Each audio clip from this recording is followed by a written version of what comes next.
The British winter of 793 AD was filled with strange, ominous weather patterns. Ferocious thunderstorms tore through the sky. Immense winds battered towns and villages across the island. Some even swore that they saw dragons circling. In an age when superstition and omens played a fundamental part in everyday life, many saw these events as a chilling sign of something terrible to come. Less than 6 months later, something did arrive. The start of a dark period, later dubbed the Great Suffering.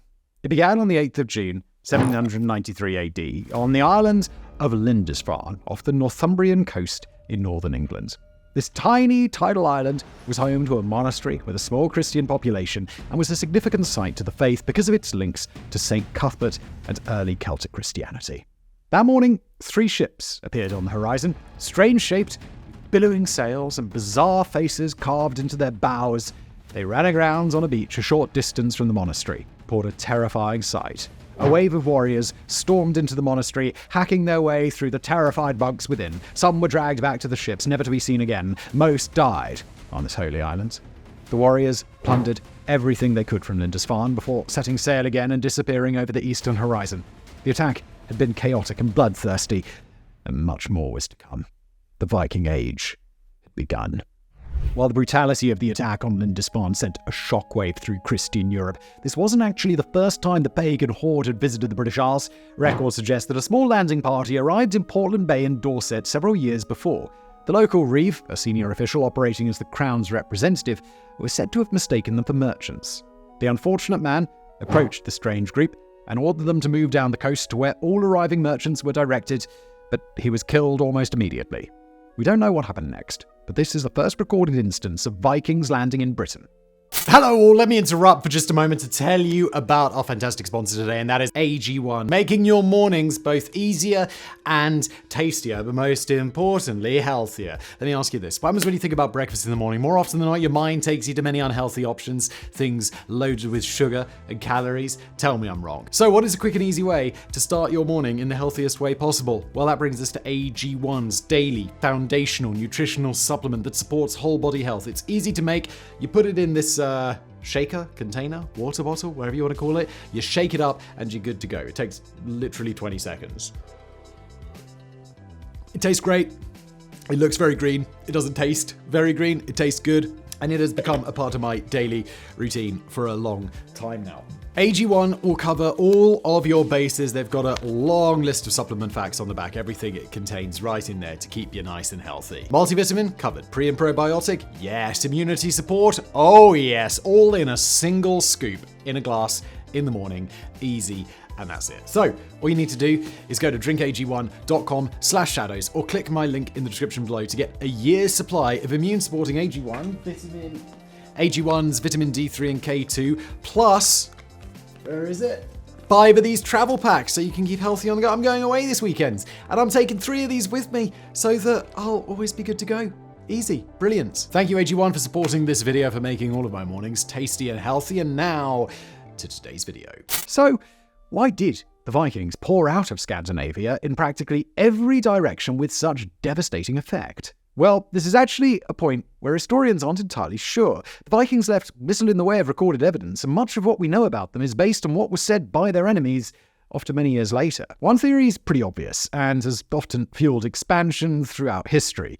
That's land. Scandinavia is limited in size, coupled with the fact that an even smaller area is farmable all year round, and that winters throughout the region come with a savagery that's enough to send anybody insane, so it's not hard to imagine how braving the seas for more hospitable climates might have seemed attractive. There are also questions of whether the entire rampage across Europe and beyond all began because of a lack of women in the northern extremities, or perhaps it was just down to good old-fashioned political intrigue back home and too many bristling warriors and roaring testosterone in such a small space. The other reason that has come into vogue in recent years is yet another that has appeared throughout history, and that's revenge. Charlemagne, king of the Franks and later Holy Roman Emperor, had instigated a bloodthirsty campaign to force pagan Saxons living in and around his lands to convert to Christianity or be killed using one of those wonderfully macabre methods that were so popular back in the medieval age. The Saxons were a rough group that overlapped several modern countries, including Germany, Holland, and Denmark, and while their links with the Vikings are vague, it is not an implausible idea. Not only did these conversions cause outrage back in Scandinavia, but with Christianity slowly creeping northward into the Norse lands, there must have been genuine hatred toward the faith that was seen as a direct competitor to the age-old Norse methodology of Odin, Thor, and Freyr. Whatever the reason, and at this point it's probably safe to say it was a combination of several factors, when the Vikings did decide to spread their rings, they did so with a terrifying fury. Yet while their attacks on Britain and eventual settling there have become the stuff of Netflix legends, the Vikings spread in practically every direction with similar results. West to Iceland, Greenland, and even to the extremities of North America, south as far as Sicily and northern Africa, east deep into modern Russia, and perhaps as far as the ancient city of Baghdad. The Vikings brought with them absolute terror. Nothing like this had ever been seen, certainly not since the wild days of the pre-Roman era more than 800 years previous. Their ferocity was unmatched, and they cut through unprepared populations with horrifying ease. And yet, as we've already mentioned, they left very little in terms of concrete evidence. The Viking Age lasted less than 300 years, but it's not as if they were defeated in some grand battle and pushed back to Scandinavia. Wherever they went, they integrated with the local cultures, making them one of the most widely travelled ethnic groups in the region. The events on Lindisfarne in 793 AD were an eerie harbinger of what was to come for Britain and Ireland over the next century. The viciousness of the assault, especially on such a holy site, spread quickly throughout the land, and the following year, when Vikings attacked the wealthy monastery of Jarrow in Northumbria, they were met with firmer resistance. So much so that their leader was killed, and while many escaped, they were later caught and killed after their boats beached near Tynemouth. The calamitous raiding results shook the Vikings, and it would be 40 years until they attacked England again. In the meantime, they turned their fury on Scotland and Ireland. The first recorded attack on Scottish territory was the monastery at Iona in 794 AD. The community recovered, but was repeatedly sacked over the coming decades and eventually abandoned. Viking boats began attacking the Irish coast in 795 AD. Again, mostly monastic settlements of relative wealth. These attacks increased and gradually spread inland over the coming decades. By 840 AD, the Vikings were overwintering in fortified settlements and raiding throughout the Emerald Isle. In 853 AD, Viking leader Armlaib, also known as Olaf, became the first king of Dublin. During this period, the English no doubt thought that they'd managed to drive off the heathen barbarians once and for all, but in 865 AD, a vast armada appeared off the coast of East Anglia. This patchwork of Viking groups came to be known as the Great Heathen Army and acted as a great wrecking ball that tore England apart. This formidable force was an amalgamation of Viking warriors from Denmark, Norway, and Sweden, unified under the banner of conquest. Their arrival marked a stark shift in the Viking approach to England, from sporadic raids to a full-scale invasion intending to conquer and settle. With its fertile lands and relative wealth, England presented an ideal target. Additionally, the political landscape at the time, fragmented into the four smaller kingdoms of Northumbria, Mercia, East Anglia, and Wessex, made it vulnerable to external threats. The Great Heathen Army was led by notable Viking chieftains, including the legendary sons of Ragnar Lothbrok, Ivar the Boneless, Halfdan Ragnarsson, and Ube. Their strategy was methodical and relentless, starting in East Anglia, where they secured horses, significantly increasing their mobility and allowing them to strike swiftly and unexpectedly across the English territories. The Vikings' tactics were brutal and efficient, combining lightning-fast raids with sieges of significant settlements. Their superior naval capabilities meant that they could move quickly along rivers, striking deep into England. In many ways, these attacks were the blitzkrieg of their time. In 867 AD, they captured York, a major victory that effectively ended the independence of Northumbria. By 874, they'd subdued Mercia, with East Anglia falling 4 years earlier in 870 after the martyrdom of King Edmund. Under King Alfred the Great, Wessex remained the last major stronghold against the Vikings, and it, too, came mighty close to falling. When the English eventually managed to push them back, the attack of the Great Heathen Army led to extensive social, cultural, and political changes. The Vikings settled in large numbers, influencing local customs, language, and law. This period of history also set the stage for the eventual unification of England under a single monarch, which was a response to the Viking threat.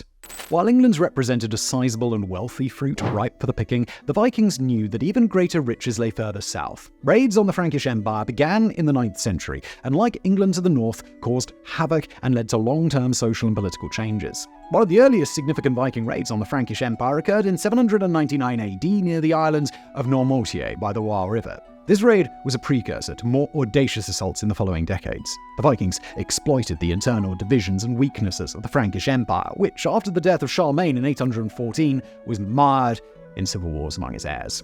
Utilizing the element of surprise, they attacked monasteries, towns, even cities, looting treasures and causing mass destruction. As in Britain, monasteries, richly endowed with wealth but poorly defended, were particularly attractive targets. The Abbey of St. Philibert on Noirmoutier was attacked repeatedly, and in 863 AD the monks decided to move their religious site once and for all. The Viking raids intensified in the mid-9th century. In 845 AD, Viking chieftain Ragnar Lothbrok famously sent a fleet of 120 ships up the Seine River, eventually reaching and besieging Paris. The siege was lifted only after Charles the Bald, the Frankish king, paid an enormous ransom, a practice that became increasingly common as a means to buy off the Vikings. Despite these payments, the raids continued with increasing frequency and ferocity. In 851 AD, Vikings overwintered for the first time on the lower Seine, indicating a shift from raiding to more permanent settlements. This practice of overwintering allowed them to launch more extended campaigns and exert greater influence across the region. The Frankish response to these invasions was initially disorganized and ineffective, hampered by internal strife and a lack of strong centralized authority. However, as the Viking threat grew, efforts to counter them became more concerted. Fortifications were built along rivers, fleets were organized to combat Viking ships, and land forces were mobilized more effectively. The development of fortified bridges and towns, such as the fortified bridge at Petra, was crucial in limiting Viking movement on the rivers. By the late 9th century, the Vikings had established several bases in the Frankish territory, most notably in Normandy, which was granted to the Viking leader Rollo by Charles the Simple in the Treaty of Saint-Clair-sur-Epte in 911 AD. This grant was a strategic move by the Frankish king to use the Vikings as a buffer against further invasions. The settlement of Vikings in Normandy marked the beginning of their integration into Frankish society and the eventual assimilation of their culture. The Viking raids on the Frankish Empire had significant long-term effects. They highlighted the vulnerabilities of the Carolingian Empire and contributed significantly to its fragmentation. The raids also led to dramatic changes in European military tactics and fortifications, with an increased emphasis on naval power and coastal defense. The Viking expansion into Iceland and Greenland during the late 9th and 10th centuries marked a significant chapter in the history of Norse exploration. Driven by a combination of political strife, overpopulation, and the allure of new lands, these Norse voyages led to the discovery and settlement of remote territories in the North Atlantic. Iceland's discovery is traditionally attributed to Norse chieftains fleeing the unification policies of King Harald Fairhair of Norway. Among the first settlers was Ingolfur Arnason, who, according to Icelandic sagas, established a homestead in present-day Reykjavik around 874 AD. The discovery of Iceland was not due to complete chance, but rather a conscious decision by Norse sailors and explorers who had long heard of mysterious lands to the west from earlier scouting voyages. The settlement process in Iceland was relatively peaceful, mainly because the island was uninhabited. The Norse brought their own governance structures, eventually establishing the Althing in 930 AD, one of the world's oldest parliaments. This period, known as the Icelandic Commonwealth or the Saga Age, was marked by a flourishing culture and the creation of the famous Icelandic sagas. Greenland's discovery is credited to Eric the Red, who sailed westward and landed on Greenland around 982 AD after being exiled from Iceland for murdering his neighbour. He named the land Groenland, or Greenland, perhaps to attract settlers with promise of fertile pastures. In 986 AD, Eric returned to Greenland with a fleet of ships carrying settlers. Two main colonies were established, the Eastern Settlement and the Western Settlement. Life in Greenland was challenging due to the harsh climate and limited resources. The Norse settlers relied on a combination of farming, hunting, and trade, particularly of walrus ivory with Europe. Despite these challenges, the Norse communities in Greenland survived for several centuries, with the last written records dating back to the 15th century. What happened next remains a mystery to this day. While there have been many theories about what happened to the Greenland Vikings and why they completely vanished, including sea level rise, drought, a cooling climate, disease, environmental degradation, conflicts with the Inuit, and economic disruption, no one knows how or why this thread of the Viking story suddenly disappears. The further west they went, the less we know about Viking exploration, but in 1960, evidence was found of a Viking settlement in La Haye aux Meadows in Newfoundland, Canada. This 11th century settlement predates any other European visit to North America by centuries, but sadly, we have no idea how extensive their spread onto the continent was. Now, the stories that we've looked at so far have become the cornerstone of the Viking story, but their adventures south and east are far less told. In 859 AD, it's believed Viking raiding parties began striking across the Iberian Peninsula and even into northern Africa. The Book of Roads and Kingdoms, an 11th century geography text by Abu Abdullah al-Bakri, describes the Vikings as Marjus, a term for heathens and fire worshippers. There's little direct evidence of this apart from a few African texts, although researchers in Morocco have recently found the remains of mice that appear to have originated from Scandinavia, perhaps stowaways on Viking ships. We do know that their voyages led them deep into the heart of Europe and even Asia, culminating in profound interactions with various cultures, most notably the establishment of the Rus Khaganate. The eastern voyages of the Vikings, or Varangians as they were known in Eastern Europe, were primarily driven by the lure of lucrative trade routes and the wealth of Byzantium and the Islamic caliphates. These routes often followed the vast network of rivers such as the Volga and the Dnieper, which stretched deep into the Eurasian continent. Unlike their raids in the west, the Vikings in the east often engaged more in commerce, serving as traders and mercenaries. A pivotal moment in the Viking eastern expansion was the establishment of the Rus Khaganate. The traditional account, as recorded in the Russian Primary Chronicle, suggests that the Slavic and Finnic tribes called upon the Varangians to bring order to their lands. This led to the rise of the Varangian chieftain Rurik, who established a dynasty in Novgorod around 862 AD. His successors extended their control to Kiev, laying the foundations of the Kievan Rus, a federation of Slavic tribes under Varangian rule that remained until the mid-13th century. Through their state of Kievan Rus, the Varangians became key players in the trade between northern Europe and the Byzantine Empire, exporting items like furs, wax, honey, and slaves to the south, and importing silks, wines, spices, and luxury goods. This eastward expansion also facilitated cultural exchanges. The Varangians adopted elements of Slavic language and culture, while their own Norse culture influenced the people that they governed, most notably the introduction of Christianity to the region. The conversion of Vladimir the Great in 988 AD led to the Christianization of the Kievan Rus, aligning it more closely with Byzantine and European cultures. In addition to their roles as traders and rulers, the Varangians also served as mercenaries, most notably in the Byzantine Empire's Varangian Guard. This elite unit, composed primarily of Norse warriors, served as the personal bodyguards of Byzantine emperors. They were renowned for their loyalty and ferocity in battle and played a crucial role in the imperial court of Constantinople. Vikings, via the Volga trade route, even ventured into the Caspian Sea and reached the lands of the Persian Gulf and Baghdad, the capital of the Abbasid Caliphate. And this is where Viking history, already far from clear, gets even blurrier. A small carnelian bead found in Derbyshire in 1982 during the excavation of a Viking burial ground has led to many re-evaluating the traditional Viking story. The bead, originally from Gujarat in India, was discovered in a grave thought to be connected with the Great Heathen Army. If that's true, it means the Viking expansion was much more extensive and much earlier than we've long thought. Rather than simply being murderous barbarians as history has painted them, their trade routes and commerce were considerably more evolved than they've ever been credited for. The Vikings left almost no reliable evidence of their story. There are no great buildings with carved imagery, and even their great sagas were written long after the events. The Vikings remain an enigma, a people coloured by history, painted as murderous thugs who sacked, raped, and plundered their way across Europe and into Asia.